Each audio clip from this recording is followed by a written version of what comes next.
2024年卷2第4題，有一個二維嘅陣列叫 BD， 代表一個3×3嘅棋盤，裏面係裝住不同嘅英文字母，由 A 到 H 同埋 Z。左上角呢個係 BD 11、12、13，呢個21、22、23。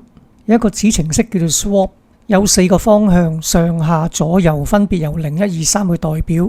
舉個例子咧，左邊呢個 Z， 如果我做個 Swap 0嘅話，即係向上，咁就會同上面嗰個交換。Z 同埋 C 就會交換。Swap 1就會同右邊個交換，咁 Z 就會去咗中間噶啦。如果向下嘅話呢，就 Swap 2，咁啊 Z 就落咗下面。最後一個如果係 Swap 3嘅話，就同左邊個交換，咁於是就會同 C 交換咗。問題 A， 如果要執行呢3個句子 Swap 1、Swap 0、Swap 1，咁最終結果會點呢？ Swap 1就向右邊交換啦，咁所以 Z 同 F 會交換。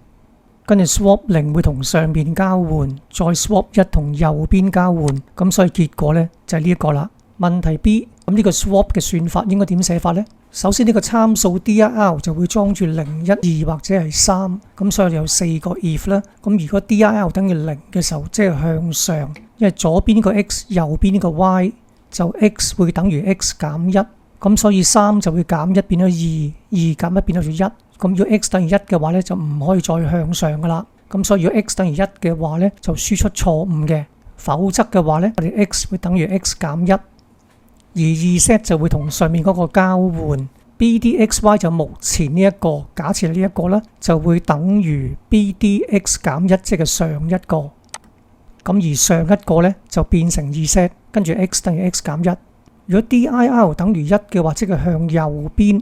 向右邊同個 y 有關啦，呢個 y 等於1、y 等於2、y 等於3，咁所以如果 y 等於1嘅話呢，佢就會加1變咗2， 2加1會等於3， 3就唔可以再向右啦，咁所以 y 等於3嘅話呢，就會出一個 error message， 否則嘅話呢 BDXY 就目前呢一個會同隔離嗰個交換， BDXY 就會等於 BDXY 加1，就係隔離嗰個，咁而 BDXY 加1就係隔離嗰個呢，就等於 Z。咁兩個交換咗，咁跟住 y 定係 y 加1，咁我哋總括翻啦。如果向上嘅話呢 BDXY 就目前呢一個同邊個交換呢？同佢上一個交換，咁所以 x 減1。咁如果向右邊嘅話呢，當呢個係目前呢一個啦，咁佢右邊一個呢，就係 y 加1。即係我提及 swap 嘅方向可以上下左右用0、1、2、3去代表。如果要將交換嘅方向全部記錄喺一個 history 一個 stack 裏面，以至我哋可以隨時還原翻原本嘅狀態。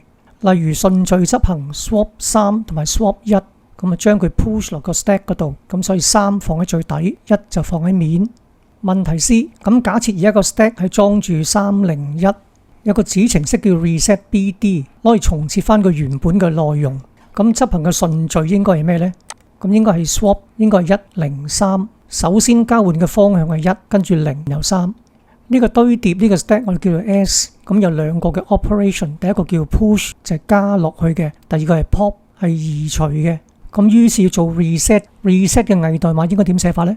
以上面呢個為例呢，我哋先做1，然後0，跟住3。咁所以要還原翻嘅話呢，就調翻轉，由3開始，我哋先 pop 一個出嚟。咁所以 pop history 將佢放喺呢個變數嗰度。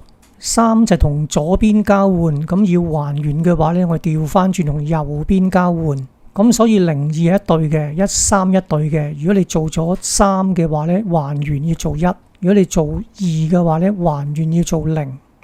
點樣 swap 呢？將呢個數值加2，再除4攞餘數。例如，如果係0嘅話呢，0加2就係2啦，除4攞餘數就係2。咁如果係2嘅話呢，再加2就係4，除2攞餘數就變翻做0。咁如果1嘅話呢，加2就係3，咁如果3呢，加2就係5，除4攞餘數就變翻做1。咁我哋見到呢兩 pair 佢哋之間嘅關係呢係相差2嘅。問題3，咁如果 history 裏面呢個 stack 裝住個數值係2、13、13、13，而有棋盤嘅最終內容就係呢一個，我可以用翻呢個子程式去還原翻佢原本嘅狀態。但我哋發現只需要一個 swap 就可以將佢還原翻原本嘅狀態啦。咁中間應該填咩數字呢？咁我哋睇翻個 stack 先啦，裏面有13、13，咁1同埋3呢係一對嘅，互相抵消嘅。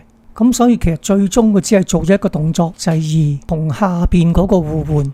咁咁所以還原翻佢，我只需要做翻相反嘅動作，就係0。第四，以下一個子程式叫 Simplify， 用嚟移除 history 裏面可以忽略嘅連續項目，即係啲互相抵消嘅項目。個做法就係我哋喺個 history 度 pop 一個數字出嚟，如果唔係互相抵消，我哋將佢 push 落個 temp stack 嗰度；如果互相抵消呢，我哋將佢抌咗佢。咁所以個算法就係話，如果 history 唔係 empty 嘅話呢，咁當做第一次嘅時候，個 temp stack 係 empty， 我哋就會喺 history 度 pop 一個入嚟，然後 push 落去 temp stack 嗰度。呢個第一個。而第二個開始呢，我哋喺兩個 stack 度各 pop 一個出嚟。咁於是 pop 咗個1放落去 top H， 而右手邊呢個我哋 pop 一個放落去 top T， 一個1，一個2，去做個比較。如果佢哋相差係唔等於2，佢哋唔會互相抵消。咁呢兩個 item 我哋要嘅，將佢 push 落去個 temp stack 嗰度。如是者，我哋再 pop 兩個出嚟，放落去 top H 同埋 top T 嗰度。咁下一個就係3同埋1，咁佢兩個相差2嘅，我哋唔會將佢 push 落個 temp stack 嗰度。換言之，就係將呢兩個數字抌咗佢。咁結果處理晒呢紮數字之後呢，所有唔能夠抵消嘅數字就會放晒喺右邊嘅 temp stack。最後我用一個 while 將 temp stack 嘅所有嘢全部 pop 出嚟，再 push 翻落去個 history 嗰度，咁就可以簡化咗個 history 裏面嘅 item 噶啦。剩翻啲 history 嘅 stack 裏面嘅 item 全部都唔會互相抵消噶啦。